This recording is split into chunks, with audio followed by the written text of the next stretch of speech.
જે આપણે પાકી કેરીમાંથી મેંગો મોહનથાળ બનાવીશું। આની માટે મેં 2 કપ ચણાનો લોટ જે આપણે રેગ્યુલર વાપરતા હોઈએ તે જ લીધો છે। ધાબા માટે આપણે તેમાં 4 ચમચી ગરમ ઘી નાખીશું। ગરમ ઘી નાખ્યા બાદ સાથે આપણે 3 ચમચી ગરમ દૂધ નાખીશું। ગરમ ઘી અને દૂધ નાખ્યા બાદ આપણે તેને લોટ સાથે એકદમ સરસ રીતે મિક્સ કરી દઈશું। આપણે એના માટે કોઈ કરકરો લોટ લેવાની જરૂર નથી। આ 2 વસ્તુ નાખ્યા બાદ તે લોટમાં કણી પડી જશે અને એકદમ સારી રીતે જો મિક્સ થઈ ગયો હશે તો આને આપણે ચાળવાની પણ કોઈ જરૂર નથી। પ્રોપર રીતે મિક્સ કર્યા પછી આપણે તેને અડધો કલાક માટે ઢાંકી અને સાઈડ પર રાખી મૂકશું। મોહનથાળ માટેનો માવો આપણે ઘરે જ તૈયાર કરીશું। તેની માટે આપણે એક નાની વાટકી દૂધ ગરમ કરવા માટે પેનમાં મૂકી દઈશું। જે વાટકીથી આપણે દૂધ લીધું છે તે જ વાટકી આપણે મિલ્ક પાવડર તેમાં ગરમ થઈ જાય એટલે એડ કરી દઈશું। તેને દૂધની સાથે એકદમ સરસ રીતે ચલાવવાનું, જ્યાં સુધી માવો એકદમ સરસ તૈયાર ન થઈ જાય ત્યાં સુધી તેને આપણે રોસ્ટ કરીશું। આ વિડીયોને તમારે અંત સુધી જોવાનો અને સાંભળવાનો છે, જેથી તમારો મેંગો મોહનથાળ પ્રોપર બને। અડધો માવો તૈયાર થઈ જાય એટલે તેમાં 1 ચમચી દેશી ઘી ઉમેરી દેવાનું। માવો જેમ જેમ તૈયાર થશે તેમ તે નોનસ્ટિક પેનમાંથી છૂટો પડવા લાગશે। તમે જોઈ શકો છો આ માવો કેટલો સરસ રીતે બની રહ્યો છે।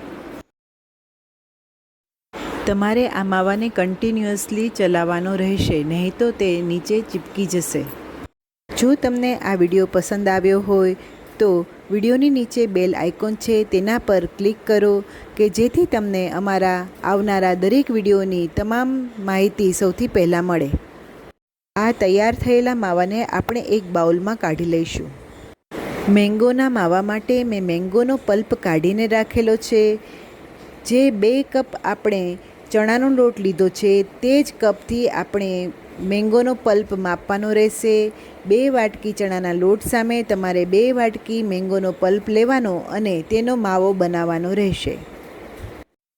મેંગોનો પલ્પ બનાવતી વખતે તમારે તેમાં બિલકુલ પાણી એડ કરવાનું નથી। આ મેંગોના પલ્પને તમારે કન્ટિન્યુઅસલી નોનસ્ટિક પેનમાં ચલાવવાનું રહેશે। 2 બાઉલ આપણે મેંગોનો પલ્પ નાખેલો, તેની સામે ઓલમોસ્ટ 1 બાઉલ આપણે મેંગોનો માવો તૈયાર કરીશું।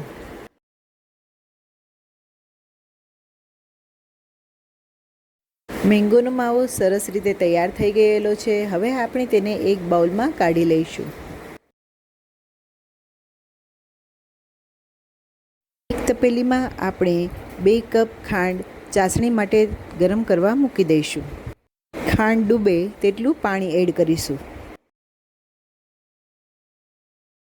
મોહનથાળ શેકવા માટે આપણે એક લોયામાં 1.5 થી પોણા 2 કપ જેટલું ઘી ગરમ કરવા માટે મૂકી દઈશું। મોહનથાળના લોટને બિલકુલ ચાળવાની ઝંઝટ કરવાની નથી। ચાળ્યા વગરનો લોટ પણ એકદમ સરસ કણીવાળો તૈયાર થઈ ગયો છે। હવે આપણે ગરમ ઘીમાં તેને એડ કરી દઈશું। ઘી ગરમ હશે તો જ મોહનથાળમાં એકદમ સરસ રીતે કણી પડશે। મોહનથાળને તમારે મીડિયમ ફ્લેમ પર એક ધારો ચલાવવાનો રહેશે। એક સાઈડ ચાસણી પણ તૈયાર થતી રહેશે। જો તમે આ ચેનલ પર નવા હો તો ચેનલને સબસ્ક્રાઈબ જરૂર કરજો। આપણો મોહનથાળ મીડિયમ ફ્લેમ પર એકદમ સરસ રીતે શેકાઈ રહ્યો છે। થોડો લાઇટ બ્રાઉન થઈ ગયો છે। હવે આપણે તેમાં માવો એડ કરી દઈશું। માવાને તમારે હાથેથી થોડો છૂટો કરી અને પછી જ તેમાં નાખવાનો રહેશે। માવો એડ કર્યા પછી આપણે તેમાં મેંગોનો માવો જે તૈયાર કર્યો છે તે પણ એડ કરી દઈશું। આ બધી સામગ્રી તમારે મોહનથાળમાં એકદમ સરસ રીતે મિક્સ કરી દેવાની રહેશે। આ મોહનથાળ તમે ઠાકોરજીની ભોગ સામગ્રી માટે પણ બનાવી શકો છો। મારે પણ આજે આ મેંગોનો મોહનથાળ અન્નકૂટમાં મૂકવાનો છે, પણ મને થયું કે લાવને તમારી માટે પણ આ રેસીપી ફટાફટ તૈયાર કરી દઉં. ચાસણીને પણ આપણે ઓલમોસ્ટ 1.5 તાર જેટલી તૈયાર કરવાની રહેશે. મેંગોનો માવો નાખ્યા પછી મોહનથાળનો કલર અને સ્વાદ ખૂબ જ સરસ આવે છે.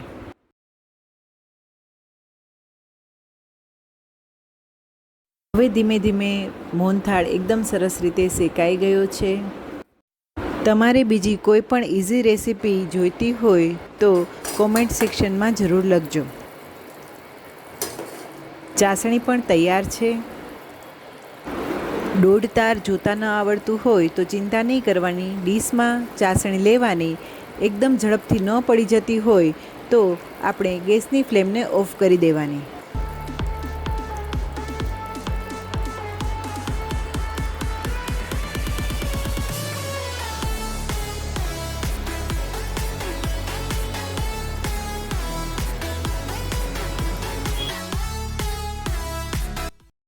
આ બાજુ મોહનથાળ પણ તૈયાર છે. હવે આપણે જે ચાસણી તૈયાર છે તે મોહનથાળની અંદર એડ કરી દઈશું. ચાસણી તમારે શાંતિથી ધીમે ધીમે મોહનથાળની અંદર ઉમેરી દેવાની રહેશે.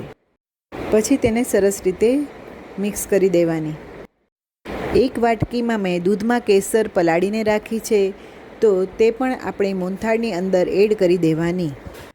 આમાં તમારે એક ખાસ ધ્યાન રાખવાનું, આપણે મેંગોનો પણ માવો બનાવ્યો છે અને પેલો માવો પણ એડ કર્યો છે, તો તમારે ગેસ પર તેને લગભગ 10 મિનિટ સુધી તેને ચલાવવાનું રહેશે, તો જ તમારો મોહનથાળ જામશે. મોહનથાળ ઠંડો થયા પછી જ તેને મોલ્ડ કે થાળીમાં ઢાળવો.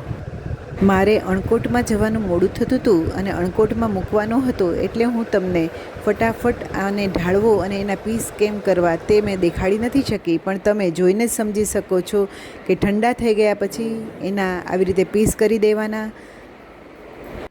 આ પીસ એકદમ ઇઝીલી મોલ્ડમાંથી રિમૂવ થઈ શકશે. તમે જોઈ શકો છો કે મોહનથાળ એકદમ દળવાળો, કણીવાળો અને સ્વાદમાં પણ ખૂબ જ ટેસ્ટી બન્યો છે. ઘી પણ ઉપર સરસ જામી ગયું છે. ચોમાસાની સિઝન છે અને જો એકદમ સરસ રીતે ન જામે તો તેને 1 કલાક માટે ફ્રીઝમાં સેટ કરવા મૂકી દેશો તો એકદમ સરસ રીતે તેના પીસ પડી જશે. આ એક ખાસ નોંધ રાખજો કે ચાસણી નાખ્યા બાદ એને 8થી 10 મિનિટ સુધી જરૂર પ્રમાણે ગેસ ઉપર ચલાવજો, તો જ એ સરસ બનશે. જો મિત્રો તૈયાર થઈ ગયો ને આપણો મોંમાં પાણી આવે એવો મેંગો મોહનથાળ.